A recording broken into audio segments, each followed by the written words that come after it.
Hello everyone, and welcome back to another Mortal Kombat 12 video. Now, seeing as you guys are really enjoying these reboot episodes, especially that Reptile one from last week, thank you again for the love and support. It felt only right that today, as kind of a bit of a follow-up episode, to tie up the loose ends of Reptile's overall story, I thought that today we could talk about an infamous figure in the Mortal Kombat franchise, a legend carved in time, and what seems to be an imminent threat in the coming future, the first ruler of Outworld, a nigh invincible Dragon King, Onaga. Now, the Dragon King himself has been a notorious figure in the series, all the way back since Deadly Alliance, being foreshadowed as an apocalyptic figure and a sign of an oncoming apocalypse. However, despite the legend cast upon his name,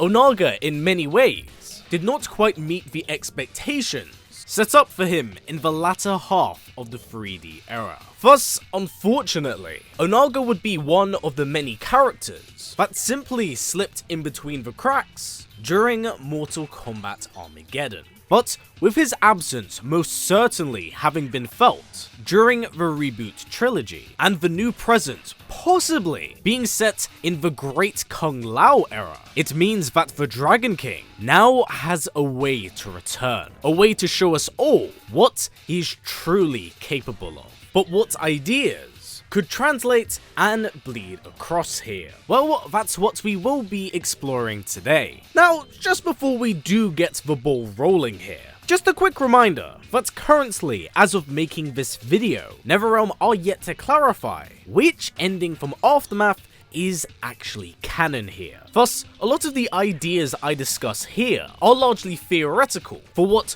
we can see, as it is dependent on the Great Kung Lao ending. But in order for me to talk about ways they can reboot this character, I will be drawing influence and concepts from the original canon, as well as that of the rebooted timeline. Because whilst absent at one point in time, the Dragon King was going to make his return through the Shogun Prince, Goro. But unfortunately, the second season of that comic book line was never published. But I do have a video with the writer, Sean Kittleson, going into detail about what was originally planned and conceived for the Dragon King's return. Although he has been absent for an extremely long amount of time, Onaga has been in very high demand by fans wanting to see what a modern interpretation of the Dragon King would look like. Now, just before we proceed, I do want to say a quick shout out and thank you to today's thumbnail artist,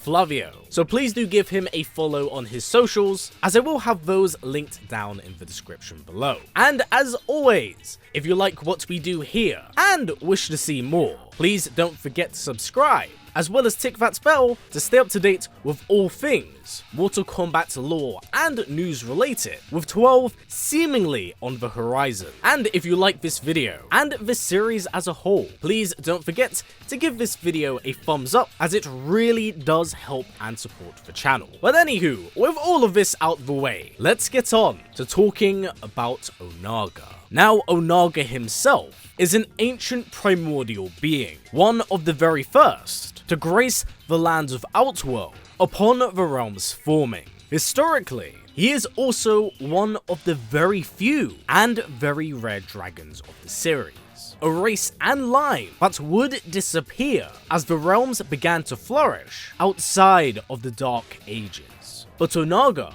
was not one that faded into obscurity. Instead, the Dragon King built an empire in his name and would carve his legend through fire and brimstone with an endless army, as he was unbelievably proficient in utilizing necromancy, being able to bring back the dead time after time after time. He was nigh unstoppable, and in a one-on-one confrontation, it could be seen as the fastest way to meet your maker. In short, Onaga was an absolute juggernaut, only perishing in his prime from being poisoned by his advisor, Shao Kahn. Since his demise, Onaga would go on to come back in a huge way during the 3D era, casting a shadow of mystery and fear for what someone like this could bring to the present era of Mortal Kombat at the time, as the idea of someone being a physical juggernaut that could surpass Shao Kahn was a genuinely terrifying thought. And from a storytelling standpoint, Onaga kind of works as a gateway to elder primordials of the series. And my oh my, did Onaga come back in quite a big way, having fooled the outworlder Shujinko into handing him over the Kamidogus that would allow him to transcend divinity itself. But ultimately, this plan would be undone by his own hand, as Shujinko used the abilities granted to him by Onaga himself to stop the Dragon King in his path.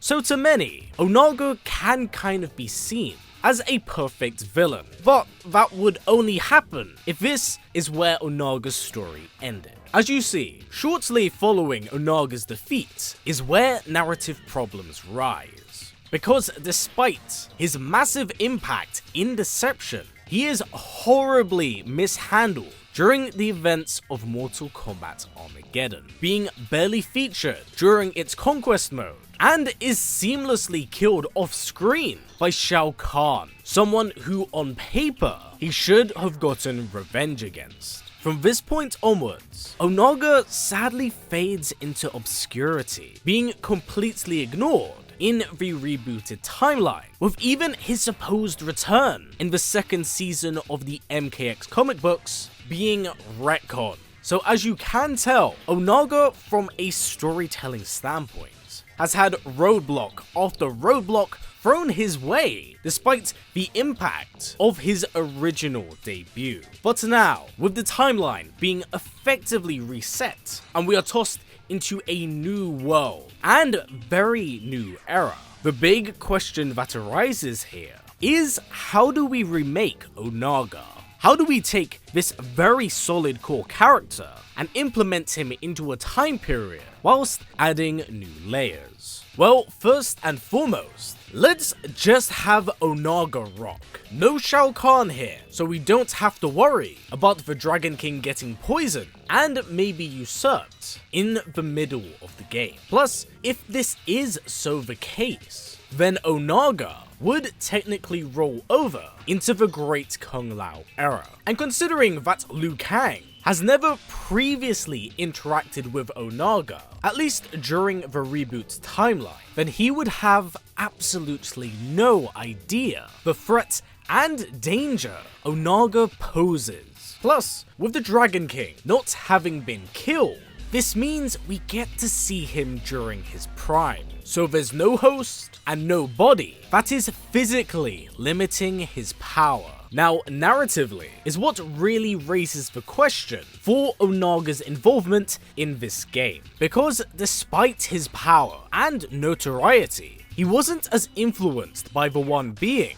like Shao Kahn was. So frivolous conquest wasn't exactly on his MO. Instead, we're going to draw on an idea that existed in the original canon before his demise, and that was his hunt for immortality. And I think that for this reason alone, it could take him to Earthrealm, with his gaze locked on Fire God Liu Kang. Because back in the original timeline, prior to his demise, Onaga believed that he could obtain immortality by bathing and consuming a dragon egg. But before his idea could come to be, he would of course perish. So this idea has always existed on the cutting room floor. Now, another interesting point and tangent that does come from the reboot timeline is that Liu Kang's Dragonfire is a sign that he is a long descendant of the Dragon King Onaga. Up to what extent is something we don't currently know, as it is yet to be explored.